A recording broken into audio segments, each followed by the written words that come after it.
Hey guys! So today I'm going to be presenting a theory called Arya's the Valonqar theory, pretty much.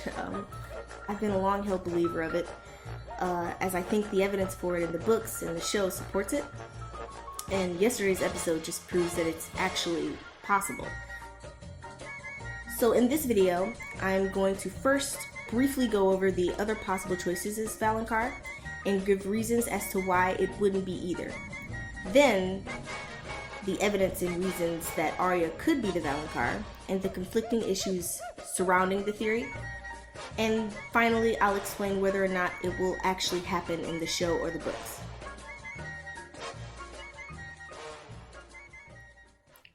The two possible choices, with as much evidence behind them as Arya has at this time, is Jaime and Tyrion. One is the obvious choice for the audience.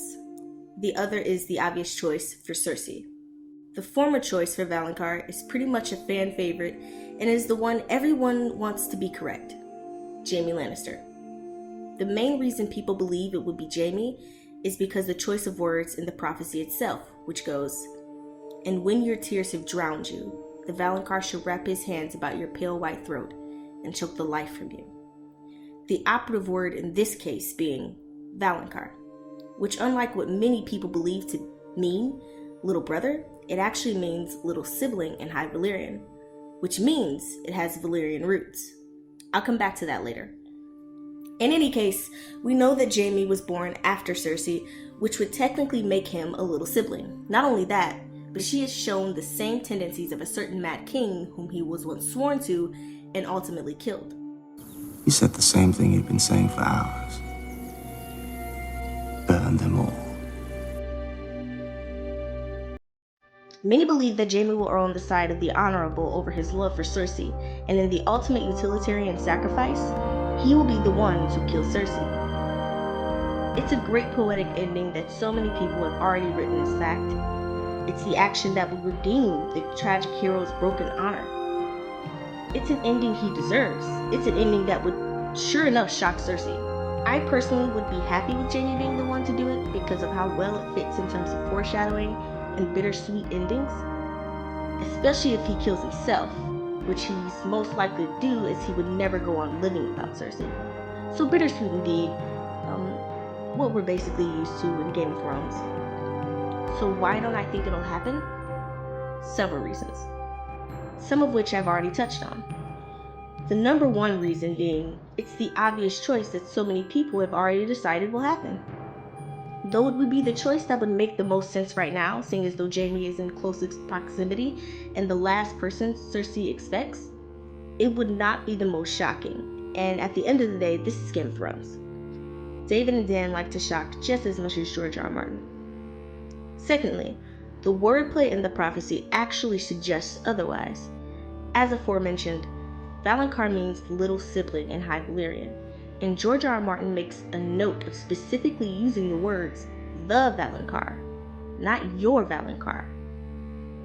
Now, I've read and reread the books millions of times, and I never quite figured out if the Valonqar was just intended to be narrowed to Tyrion and Jaime, why the author wouldn't use the word your instead of the. Another play on words that we have in the theory that discredits the idea of it being Jaime is that part where it says something about hands.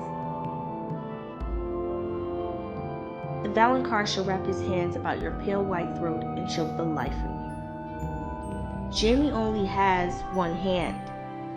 Finally, can we really count on the idea that because Jaime killed the first Mad King, he'd kill Cersei? As Jaime and Cersei have constantly showed us throughout the books and the show, they would kill whoever it took until they were the only ones left in the world. The boy won't talk. And if he does, I'll kill him. People will whisper, they'll make their jokes, let them. They're also small, I can't even see them. I only see what matters. Him that start the kingdom. I loved him until you and I are the only people left in this world. Jaime would never kill Cersei. He is of the same mind as Cersei. Her and him is all that matters to him and her. You can say what you want about Cersei doing the very thing Jaime killed the Mad King for, but Jaime wasn't in love with the Mad King. He definitely wasn't screwing the Mad King. All of Jaime's actions in regards to the requests and demands of Cersei has been shown an absolute loyalty to her. I murdered people so I could be here with you. And his hypervigilance to do whatever it takes to protect her, regardless of the countless lives it costs or the effects on his already tarnished honor. My bloody honor is beyond repair. He pushed a kid out of a window. He threatened and was completely prepared to murder Edmure's innocent baby and the Tully villagers in their surrounding riverlands just to get back to Cersei's side. Does that sound like a man who is prepared to kill someone he's in love with for the sake of others? Maybe to the Mad King, who was also demanding the head of his father, not to Cersei. Doesn't it seem curious that George R. R. Martin would continue to deconstruct the capability of Jaime being the Valonqar if that's who he chose? But I digress. Forced in the same situation where he must choose between the Mad Queen or countless lives, Jaime would choose Cersei any day. That's his fatal flaw. She is his fatal flaw. He's nothing without Cersei, at least to him. And though it's what so many people would prefer just because they like Jaime, I don't think it'll happen that way for those more richer reasons. Now, the second choice is the obvious choice for Cersei. Tyrion Lannister. In fact, partly the reason Cersei has always hated Tyrion was because ever since the day she heard of the prophecy, she figured he would be the one to do her in.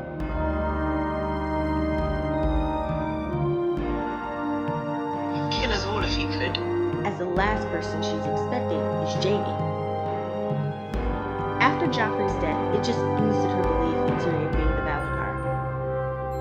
So many people have written off the theory because of the fact that Cersei doesn't really have a sound track record with being proven right, and many believe that it is too obvious of a choice because he was the most ostracized Lannister, so many have discounted him. And I think that would be the trick, to get us thinking that it's too obvious to be true. Tyrion, by his own account, is the best Lannister killer of our time. And if there is anyone most deserving of killing Cersei, it's Tyrion. As already stated, lots of people believe it will be Jaime because of the foreshadowing, the appropriateness, and just the fact that it feels right to have it be Jaime. I pose that it feels even more right for it to be Tyrion, the reason being that it would be even more justifiable. Think about it. How satisfying would it be for Tyrion, the unloved brother and son of Cersei and Tywin Lannister respectively, the one Lannister that could have been the future of House Lannister, the one Lannister that could have been Cersei's greatest and smartest ally if he was just treated with an inkling of respect, to be the one to kill Cersei and to become the Valonqar because of her actions.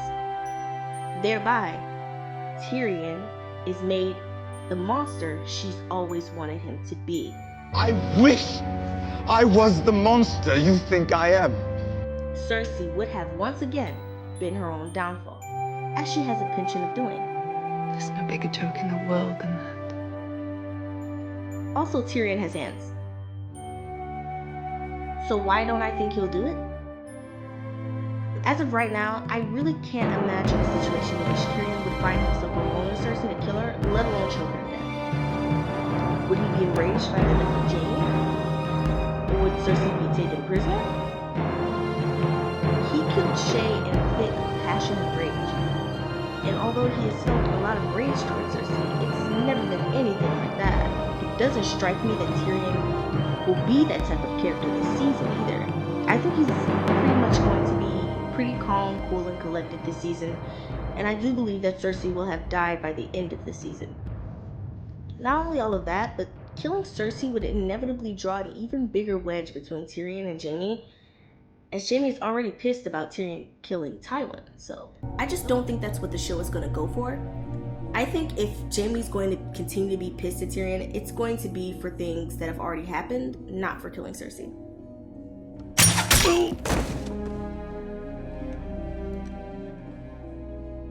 Now on to the meat of the video, which is why I believe it will be Arya that fulfills the Valonqar part of the prophecy, and why I believe she will kill Cersei. Firstly, Cersei's been on Arya's hit list from the day Cersei ordered the killing of the lady, Sansa's direwolf, and I'm sure she blames her a bit for her father's death. So this has been a long time coming, with a whole series of hate in between. Secondly, let's take a look back at that word, Valonqar. As already stated, it means little sibling. Not only is it gender neutral, but it's the only part of Maggie the Frog's entire prophecy that is in Valyrian. So this would mean that in some capacity, the candidate must have some story relation/connection to the Valyrians or Targaryens.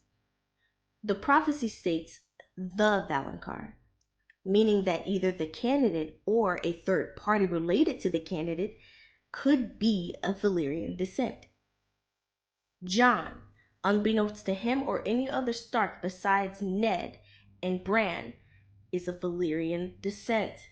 He currently thinks of Arya as his little sister, with Arya doing the same. They actually have the closest relationship of all the Stark children, besides Rickon and Bran, and in the books, Jon fondly thinks of Arya with the very specific wording of little sister. This, of course, is hinting at Jon's parentage, which would be completely foreign to Cersei and would enable her to continue to focus on the more obvious candidate for her, that being Tyrion. The funny thing is, Arya doesn't just have one connection to old Valyria through Jon. She has two. Arya trained with the Faceless Men, who, we learn from the kindly old man in the books and Jaqen from the show, had their beginnings in Valyria. The first Faceless Men were the descendants of the slaves of the ancient Valyrians who knew their tongue, and the very first could have actually been a Valyrian. It's also neat to add that the Faceless Men are trained to be no one, which is symbolically just as gender neutral as the word Valonqar. And as we saw in seasons 2 and 3, Arya went from being a girl to a boy figuratively when she was hiding her identity. She's always Arya deep down, but for survival or missions, she becomes Ari, Weasel, Mercy. In essence, no one. Another piece of evidence for this theory is that we see in that epic premiere episode, Arya has learned how to change her face and her body size. When changing faces, Arya not only adopts the voice and mannerisms of Walder Frey when she has on his face, but also the hump in his back, the frailty in his age, and most importantly, his height. Because all of those other things can be faked, but his height cannot. Arya is much shorter than Walder Frey, so whatever magic that the Faceless Men use allows them to inhabit a person's skin while still being themselves underneath. We also see this when the small waif becomes the taller Jaqen at the end of season 5. Speaking of the end of season 5, Arya saw her own face on the dead body of no one, which would suggest that the person doesn't have to be dead for their face to be taken. So hey, with that in mind, and the fact that body size also changes, maybe those of you hoping it's Jaime or Tyrion or Arya will all be pleasantly surprised, as will Cersei be not so pleasantly surprised when Arya takes off Jaime or Tyrion's face to reveal her own. As we know, she wouldn't have to kill either of them to use their face. The logistics of that, I'm not certain. I have no idea how they do it. But then again, I also don't know how most things in this show works, and yet it still has me coming back. Now on to my favorite piece of evidence for this theory, which is how Arya would kill Cersei if she was, in fact, the Valonqar.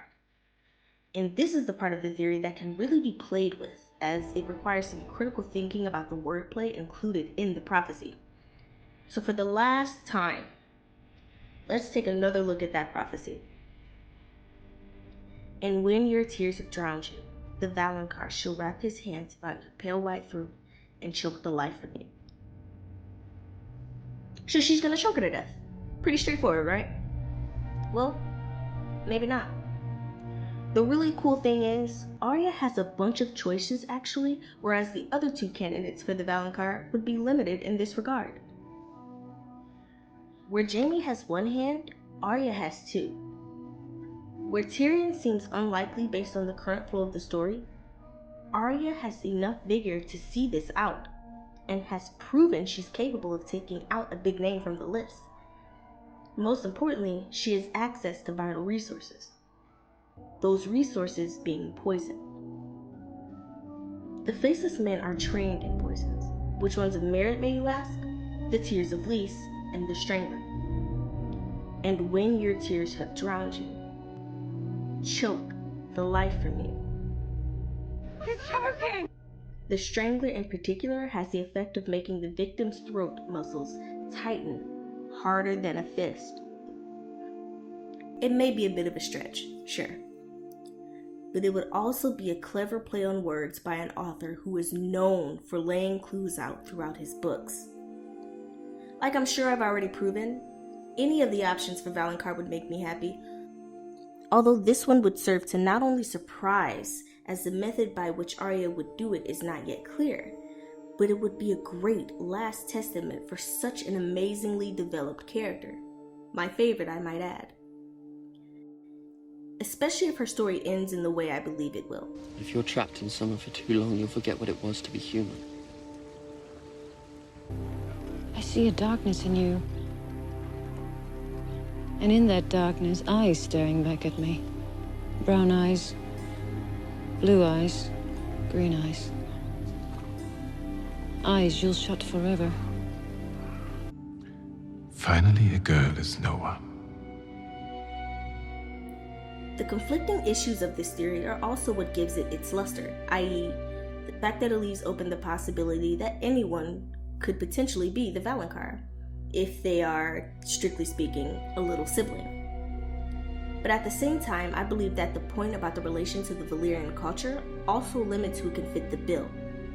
Also the fact that there are a number of ways that she could do it, although it seems like it would be an advantage to the theory, it kind of takes away the simplicity of the prophecy a bit.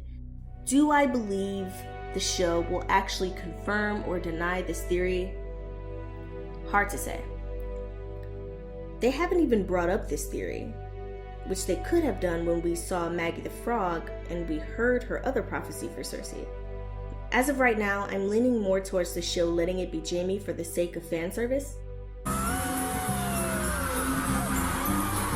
And it may happen differently in the books than it does in the show. If it were my choice on who would kill Cersei and who would be the Valonqar, it would be Arya. My second choice would be Tyrion, and third choice would be Jaime. But honestly, I'd be happy if a giant stepped on her. Cersei is my favorite character to read in the books because she's hilarious, and she's a character I love to hate, but she's gotta go by the end of this season.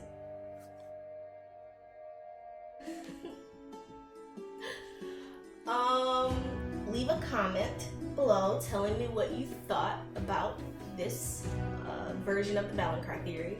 Comment below telling me whether or not you agree or disagree, or you see the evidence or you see the logic behind it. Leave a comment in general. Just tell me what your idea of the Valonqar is, who you thought the Valonqar was. You guys have a great one.